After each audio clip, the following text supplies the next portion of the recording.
Welcome to స్వతంత్ర TV. నా పేరు రహీం. ముందుగా హెడ్లైన్స్ చూద్దాం.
బ్రేకింగ్ న్యూస్ చూస్తున్నాం. ఏపీలో ఎన్నికలకు సమయం దగ్గర పడింది.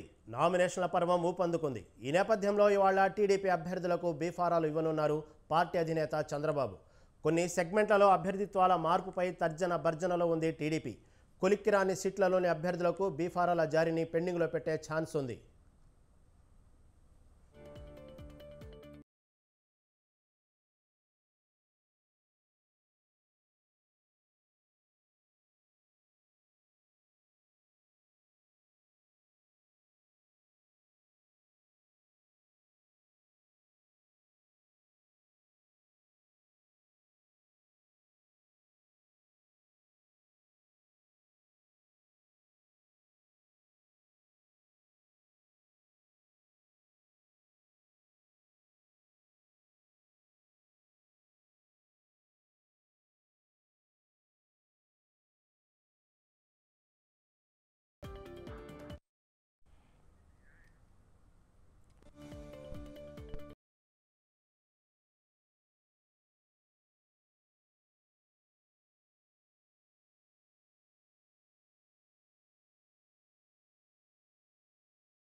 ఏపీలో ఎన్నికలకు సమయం దగ్గర పడింది. నామినేషన్ల పర్వం ఊపందుకుంది. ఈ నేపథ్యంలో ఇవాళ టీడీపీ అభ్యర్థులకు బీఫారాలు ఇవ్వనున్నారు పార్టీ అధినేత చంద్రబాబు. కొన్ని సెగ్మెంట్లలో అభ్యర్థిత్వాల మార్పుపై తర్జన భర్జనలో ఉంది టీడీపీ. కొలిక్కిరాని సీట్లలోని అభ్యర్థులకు బీఫారాల జారీని పెండింగ్లో పెట్టే ఛాన్స్ ఉంది.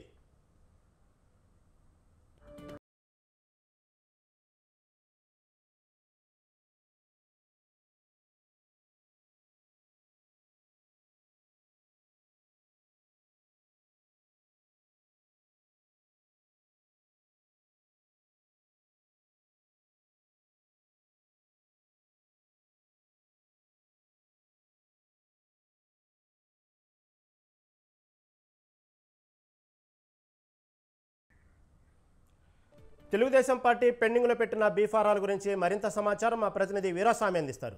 వీరాస్వామి, ప్రస్తుతం అప్డేట్ ఏంటి? ప్రధానంగా చూసుకున్నట్లయితే మాత్రం బీఫారాల విషయంలో మాత్రం ఇచ్చే విషయంలో టీడీపీ అడుగులు ముందుకు వేస్తుందని చెప్పుకోవాలి. 144 మందికి అభ్యర్థులకి ఈ రోజు బీఫారాలు అందించే విధంగా కసరత్తు చేసింది. దీనికి సంబంధించి కూడా 17 మంది ఎంపీ అభ్యర్థులకు కూడా ప్రకటన చేసిన నేపథ్యంలో ఈ రోజు మాత్రం దాదాపు బీఫారాలకి ఎవరికైతే పార్టీ సీటు ఇచ్చే విషయంలో మాత్రం క్లారిటీ ఇచ్చేందుకు మాత్రం సంసిద్ధమైందని చెప్పుకోవాలి. ఈ నేపథ్యంలో కూడా కొన్ని అభ్యర్థులను కూడా పక్కన పెట్టే అవకాశాలు కూడా ఉన్నట్లు తెలుస్తుంది. వీరికి సంబంధించి కూడా పూర్తిగా కసరత్తు చేసిన తర్వాత ఈ కీలక నిర్ణయం తీసుకున్నారని చెప్పుకోవాల్సిన పరిస్థితి నెలకొంది. నల్లమల్లి కృష్ణారెడ్డి విషయంలో మాత్రం సీటు కేటాయించే విషయంలో మాత్రం ఆచితూచి అడుగులు ముందుకు వేస్తుందని చెప్పుకోవాల్సిన పరిస్థితి నెలకొంది. అదేవిధంగా చూసుకున్నది మాత్రం చింతమనేని ప్రభాకర్ ఇచ్చే విషయంలో కూడా ఆచితూచి ముందు అడుగులు వేస్తుందని చెప్పుకోవాలి. ఈ నేపథ్యంలో పక్కన పెట్టారని చెప్పేసి మనకున్న సమాచారం మేరకు తెలుస్తుంది. బీఫారాలు ఇచ్చే విషయంలో మాత్రం ఈ అందరికీ మాత్రం ఎవరైతే మాత్రం కొంతమంది అభ్యర్థులు పక్కన పెట్టారు మార్పు చేసే దిశగా అడుగులు ముందుకు వేస్తుంది. కొత్త అభ్యర్థులను రంగంలో దింపాలి. అదేవిధంగా చూసుకున్నట్టు మాత్రం పార్టీలో క్రియాశీలకంగా పనిచేసిన వారిని అదేవిధంగా ఆర్థిక పరిపుష్టి అంశాలను కూడా తెర మీదకు తీసుకొస్తుంది. బీజేపీ, టీడీపీ, జనసేన కలిసి పొత్తుల్లో కలిసి అడుగులు ముందుకు వేస్తుంది కాబట్టి ఈ నిర్ణయాల్లో కూడా కొంతమంది కూడా అసంతృప్తులు నెలకొన్న భావంలో మాత్రం రెండు పార్టీలకు కూడా కొంతమంది కూడా కొన్ని చోట్ల మాత్రం అభ్యర్థులు కేటాయించిన తర్వాత వారు కూడా అసంతృప్తిలో పర్వం కొనసాగుతుంది. దీనిలో చూసుకుంటే మాత్రం పార్టీ కీలక నిర్ణయాలుగా ఉమ్మడి అభ్యర్థిని ఎవరైతే బరిలో దింపారో అంత సవ్యంగా వచ్చిన నేపథ్యంలో మాత్రం కొన్ని సీట్లు మాత్రం ఖరారు చేసే విషయంలో మాత్రం పక్కన పెడుతుందని చెప్పుకోవాలి. మరికొద్ది సేపట్లో దీనికి సంబంధించి కూడా బీఫారాలను అందజేయనున్నారు. వీటిలో కూడా కొన్ని కసరత్తు చేసిన తర్వాత వాటన్నింటినీ బొజ్జగించలో పనిలో పడిందని చెప్పుకోవాల్సిన అధిష్టానం. దీనికి సంబంధించి కూడా రాష్ట్ర అధ్యక్షుడు ఉన్న అచ్చెన్నాయుడు కూడా బరిలో దింపాలి. బీసీ సామాజిక వర్గంలో నుంచి కూడా కొంతమంది కీలక నేతలు కూడా దీని మీద కూడా దృష్టి సారించాల్సిన అవసరం ఎంతో ఉందని చెప్పేసి భావిస్తున్నారు. ఒకవైపు నుంచి కూడా చూసుకుంటే పవన్ కళ్యాణ్ ఒకవైపు నుంచి ప్రచారం చేస్తుంటే ఒకవైపు నుంచి నారా బ్రాహ్మణి కూడా లోకేష్ కు సంబంధించి కూడా ప్రచారం కొనసాగుతుంది. ఈ బీఫారాలు అందించే విషయంలో మాత్రం ఇచ్చిన తర్వాత మరికొద్ది సేపట్లో కొలిక్కొచ్చే అవకాశాలు కూడా కనుగొన్నాయి. ఈ బీఫారాలు ఎవరికైతే ఇచ్చారో వాళ్ళందరితో కూడా సమావేశం నిర్వహించి ఏ విధంగా అడుగులు ముందుకు వేయాలి, ఏ విధంగా అడుగులు కీలక నిర్ణయాలు తీసుకోవాలి, ఏ విధంగా ప్రణాళిక రూపొందించాలి, ఏ విధంగా మీడియాతోటి సత్సంబంధాలు కొనసాగించాలనే భావనలో కూడా సమావేశంలో నుంచి కీలకంగా చర్చ చేయించే అవకాశాలు కూడా తెలుస్తోంది. చంద్రబాబు నాయుడు మాత్రం వాళ్ళకి దిశానిర్దేశం చేయనున్నారు. దీనికి సంబంధించి కూడా పార్టీ పరిస్థితి కూడా అదేవిధంగా చూసుకుంటే ఇప్పటికీ బీజేపీ, జనసేన కలిసి పార్టీ ఏదైతే అభ్యర్థులు ప్రచారంలో పాల్గొంటున్నారో లేదా ఎక్కడైతే సంయుక్తం ఎవరి మధ్య గ్యాప్లు వచ్చినాయి సమస్యలను పరిష్కరించే దిశగా మాత్రం ఒక సమావేశం కూడా నిర్వహించే అవకాశాలు కూడా ఉన్నాయి. Rahim. Okay right, thank you Veeraswamy.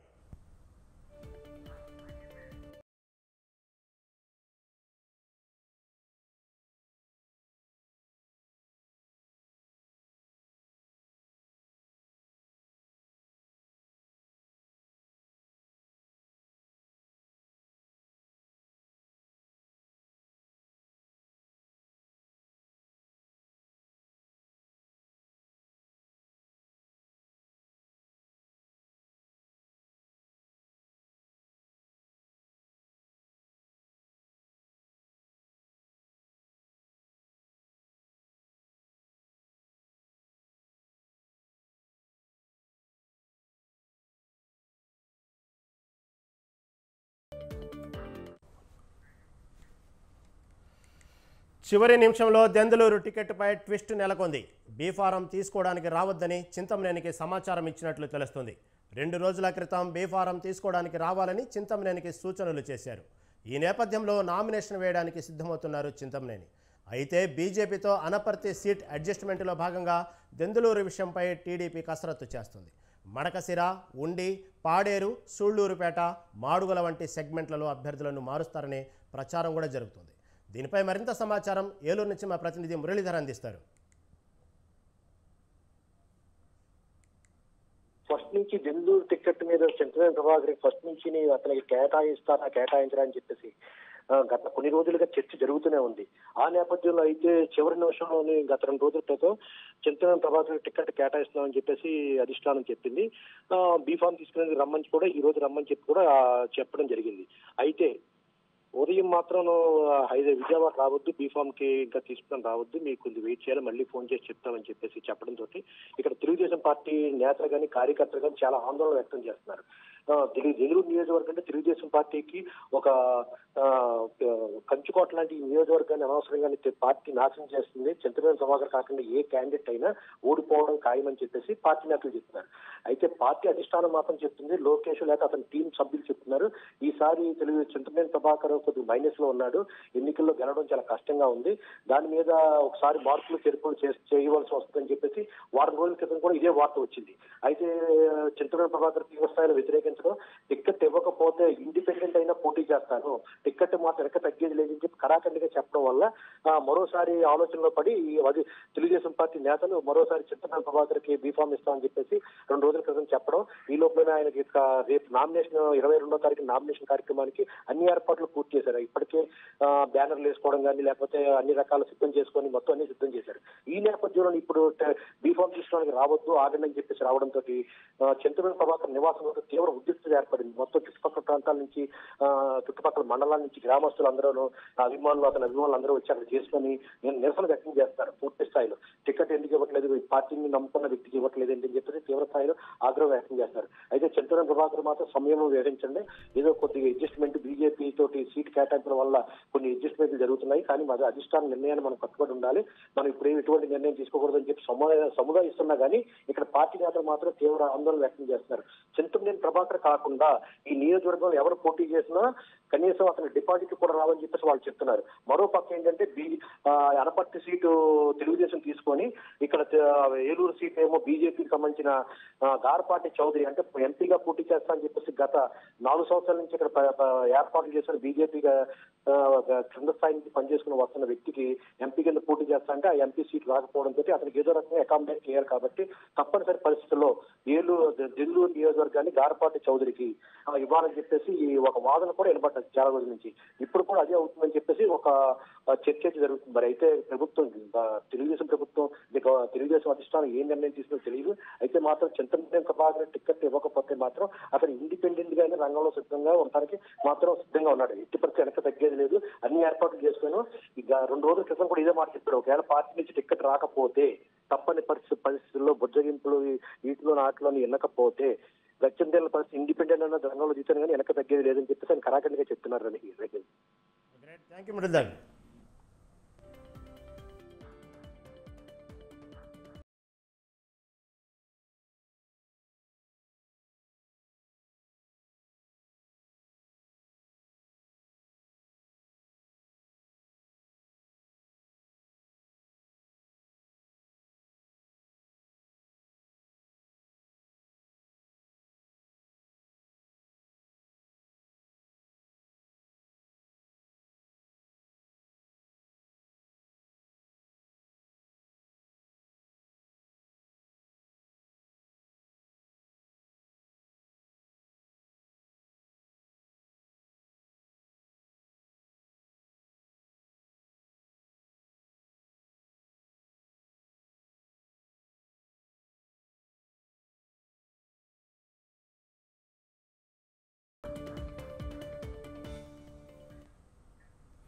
Breaking news చూస్తున్నాం. తూర్పుగోదావరి జిల్లా అనపర్తి టికెట్ విషయంలో సస్పెన్స్ కొనసాగుతోందా?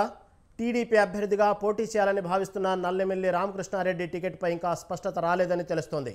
కూటమికి సంబంధించిన కొన్ని నియోజకవర్గాల్లో టికెట్ల వ్యవహారం కాక రేపుతోంది. కూటమిలో సీట్ల సర్దుబాటు వ్యవహారం గందరగోళంగా మారుతోంది. జనసేన పార్టీ సీట్ల సర్దుబాటు పూర్తి కాగా అభ్యర్థులందరికీ పవన్ కళ్యాణ్ బీఫామ్స్ ఇవ్వడం, కొందరు నామినేషన్స్ వేయడం జరుగుతోంది. కానీ టీడీపీ బీజేపీ మధ్య మాత్రం కొన్ని సీట్ల సర్దుబాటు విషయంలో ఇంకా క్లారిటీ రావడం లేదు. ముఖ్యంగా తూర్పుగోదావరి జిల్లా అనపర్తి స్థానాన్ని బీజేపీకి కేటాయించడంపై టీడీపీ కార్యకర్తలు తీవ్ర అసంతృప్తి వ్యక్తం చేస్తున్నారు. దాంతో అనపర్తి రాజకీయం కూడా ఉండి పొలిటికల్ డ్రామాకి మించిపోతుంది. ట్విస్ట్ల మీద ట్విస్ట్లతో అనపర్తి క్యాడర్ కన్ఫ్యూజ్ అవుతుంది. తెచ్చిస్తారు ఈ నెల నుంచి 4000 ఇస్తారంటే రైతులకి ఎంపీకి కమలానికి ఓటు చెప్పండి.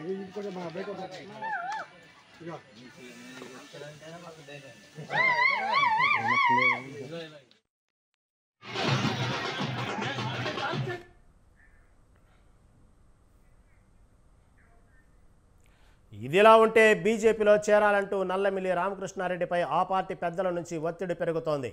తమ పార్టీలో చేరితే అనపర్తి సీటు ఇస్తామని చెప్పినట్లు తెలుస్తోంది. అటు కొందరు టీడీపీ ముఖ్య నేతలు కూడా బీజేపీలో చేరాల్సిందిగా 2 రోజులుగా రామకృష్ణారెడ్డితో ఫోన్లో మంతనాలు చేస్తున్నారు.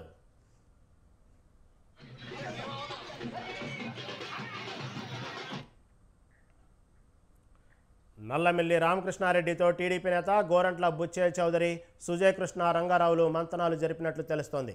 టికెట్ ఇవ్వకపోవడానికి గల కారణాలను నల్లమిల్లికి వివరించారు. జెండా ఏదైనా కూటమి అజెండా గెలవాలన్న చంద్రబాబు సూచన మేరకు నల్లమిల్లి కూడా పునరాలోచనలో పడినట్లు సమాచారం. నల్లమిల్లితో ఫోన్లో మాట్లాడిన చంద్రబాబు క్షేత్రస్థాయి పరిస్థితులు వివరించి సర్ది చెప్పినట్లు తెలుస్తోంది.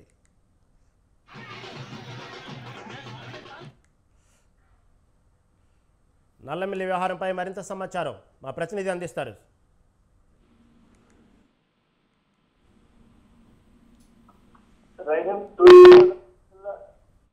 తూర్పుగోదావరి జిల్లా అనపర్తి అసెంబ్లీ సీటుపై సుదీర్ఘమైన చర్చ జరుగుతుందని చెప్పవచ్చు. ఈ రోజు ఉదయం చంద్రబాబు నాయుడు నల్లిమిల్లి రామకృష్ణారెడ్డితో ఫోన్ లో మాట్లాడడం జరిగింది. నల్లిమిల్లితో చర్చలు జరిపిన బుచ్చయ్య చౌదరి, సుజన రంగారావు అనపర్తి బీజేపీ అభ్యర్థిగా నల్లిమిల్లి బరిలో దింపే అవకాశం ఉందని చెప్పవచ్చు. ప్రజల్లోకి రావాలని చెప్పి నల్లిమిల్లి రామకృష్ణారెడ్డి అధిష్టానం ఆహ్వానించింది. అయితే నల్లిమిల్లి బరిలో నిలిపే యోచనలో బీజేపీ అధిష్టానం ఉందని చెప్పవచ్చు. జెండా ఏదైనా కూటమి జెండా గెలవాలని చెప్పి చంద్రబాబు నాయుడు ఈ రోజు సూచన ఇవ్వడం అయితే జరిగింది. తన రాజకీయ నిర్ణయాన్ని నల్లిమిల్లి రాధాకృష్ణ ఈ రోజు ప్రకటించే అవకాశం అయితే ఉన్నది. అనపర్తి మండలం మహేంద్రరావు గ్రామం కుటుంబ సభ్యులతో కలిసి అభిప్రాయం కోరుతూ ప్రకటించారు. ఈ సందర్భంగా ప్రజలు మీ వెంటే మేముంటామని, మీరు ఏ నిర్ణయం తీసుకున్నా మా మద్దతు మీకు ఉంటుందని చెప్పి, మీ వెంట మేము నడుస్తామని చెప్పి నల్లిమిల్లికి భరోసా ఇవ్వడం జరిగింది. రహీం. సతీష్.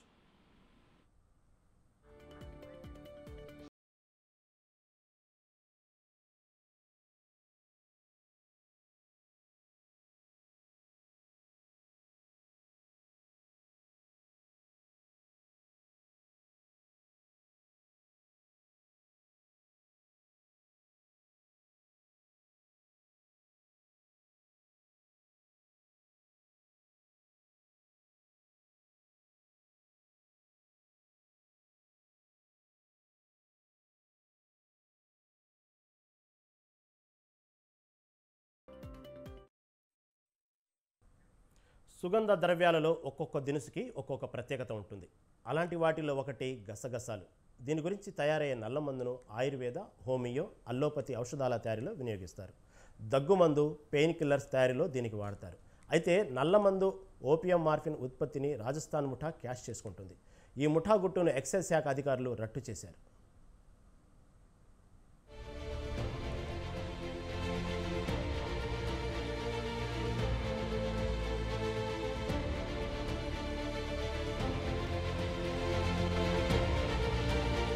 హైదరాబాద్ మహానగరంలో నల్లమందు సరఫరా చేయడానికి కొన్ని ముఠాలు రెడీ అయ్యాయి. అయితే పక్కా సమాచారం అందుకున్న హైదరాబాద్ ఎక్సైజ్ అధికారులు వెంటనే రంగంలోకి దిగారు. ఈ ముఠా గుట్టురట్టు చేసి నిందితులను అదుపులోకి తీసుకున్నారు.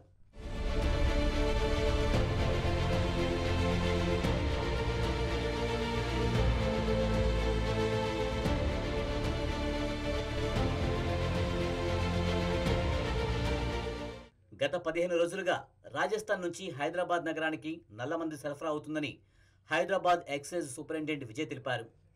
నారాయణగూడ, దూల్పేట్ ప్రాంతంలో 160 కిలోల నల్లమందును సీజ్ చేసి 2 అరెస్టు చేశామని ఆయన చెప్పారు. నిందితులు తేజారాం, దేవేంద్రకస్ ఈ దందా సాగిస్తున్నట్లు ఆయన చెప్పారు. రాజస్థాన్లో మెయిన్ కింగ్ పిన్ పరాస్ ద్వారా నల్లమందు హైదరాబాద్కు చేరుతుందని ఆయన తెలిపారు. గ్రాము నల్లమందును 1000 రూపాయలకు, కిలో 1,20,000కు విక్రయిస్తున్నారని తెలిపారు. సుమారు 1,50,00,000 రూపాయల విలువ చేసే 160 కిలోల నల్లమందును సీజ్ చేశామని చెప్పారు.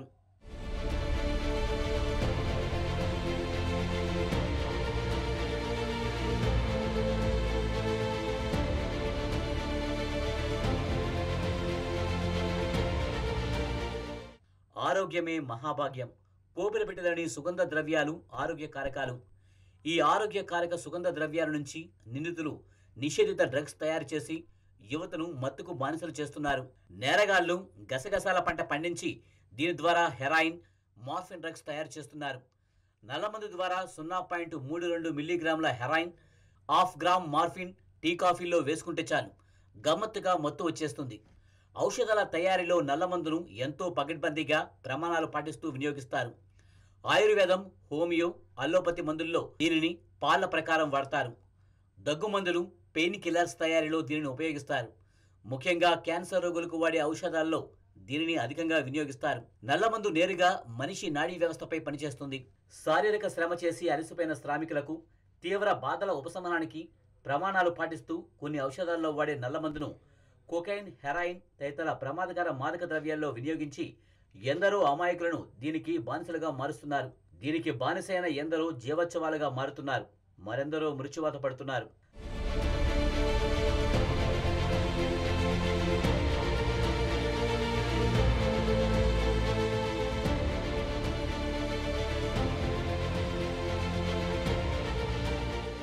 నల్లమందు, మత్తు పదార్థాల తయారీకి మూలకారకమైన గసగసాల సాగుపై ప్రభుత్వం నిషేధం విధించింది.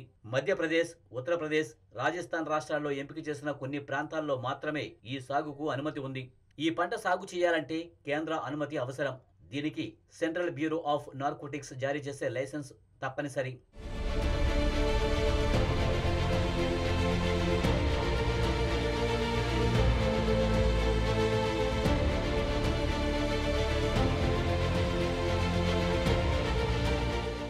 దేశంలో ఎవరైనా ఎక్కడికైనా అనుమతి లేకుండా ఓపియం పాపి సాగు చేస్తే అది చట్టరీత్యా నేరం. అదేవిధంగా దీన్ని నిల్వ ఉంచినా, రవాణా చేసినా, విక్రయించినా తీవ్రమైన నేరం. ఈ నిబంధనలు ఉల్లంఘించిన వారిపై నార్కోటిక్స్ డ్రగ్స్ సైకోట్రోఫిక్ సబ్స్టాన్స్ చట్టం NDPS 1985 చట్టం కింద కేసులు నమోదు చేస్తారు. ఈ చట్టం ప్రకారం కఠినమైన నాన్ బెయిలబుల్ కేసులు నమోదు చేస్తారు. దోషులుగా తేలితే 10 సంవత్సరాలకు పైగా జైలు శిక్ష, లక్షన్నర వరకు జరిమానా విధిస్తారు.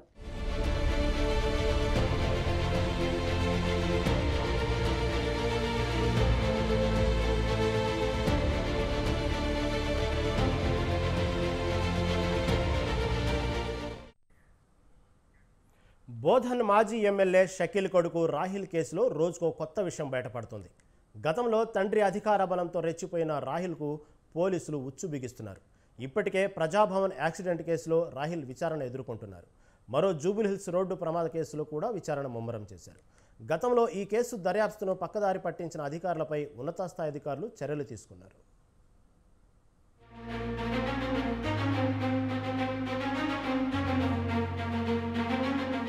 మాజీ ఎమ్మెల్యే షకీల్ కుమారుడు రాహిల్ రోడ్డు ప్రమాదాల కేసు రోజుకో మలుపు తిరుగుతోంది. ప్రజాభవన్ వద్ద ప్రమాదానికి పాల్పడిన రాహిల్ కేసులో నిందితుడికి సహకరించిన 2 ఇన్స్పెక్టర్లు సహా 15 మందిని పోలీసులు ఇప్పటికే అరెస్ట్ చేశారు. ఆ కేసు దర్యాప్తులో ఉండగానే జూబ్లీహిల్స్ లో మరో ప్రమాదం వ్యవహారం చేసినట్లు బయటపడింది.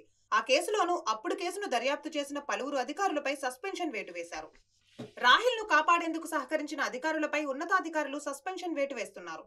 కేసు నుంచి తప్పించేందుకు సహకరించారనే ఆరోపణలతో తాజాగా Hyderabad police control room SI, అప్పటి జూబ్లీహిల్స్ సెక్టార్ SI చంద్రశేఖర్ ను హైదరాబాద్ కమిషనర్ శ్రీనివాస్ రెడ్డి సస్పెండ్ చేశారు.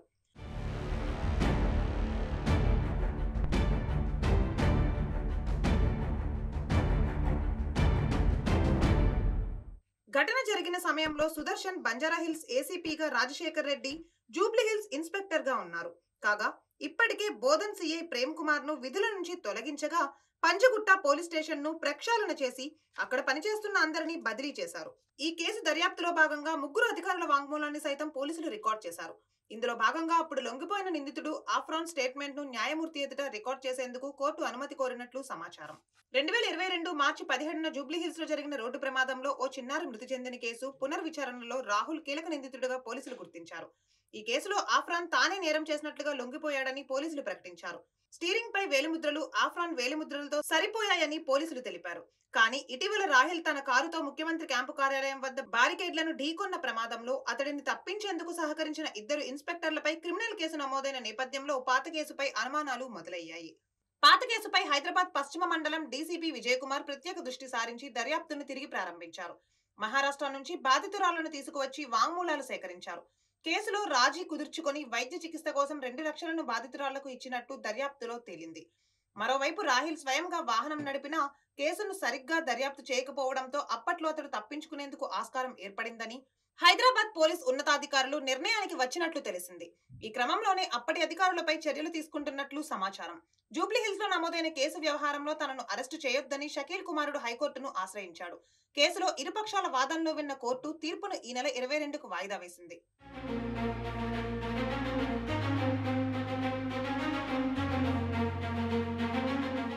ఇంకా రానున్న రోజుల్లో ఈ కేసులో ఇంకెన్ని కొత్త కోణాలు విషయాలు బయటకొస్తాయో చూడాలి మరి.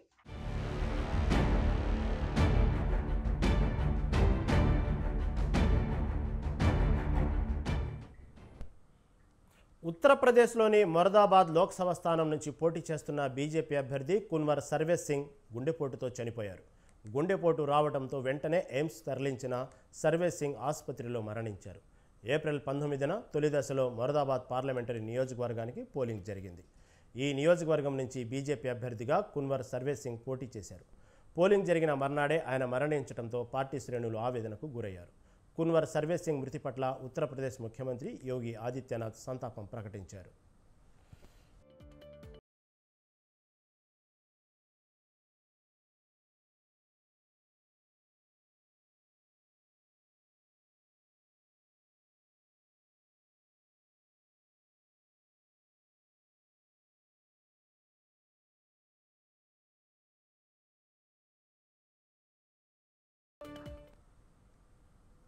ఇవి ఇప్పటి వరకున్న అప్డేట్స్. మరిన్ని అప్డేట్స్ కోసం చూస్తూనే ఉండండి స్వతంత్ర టీవీ.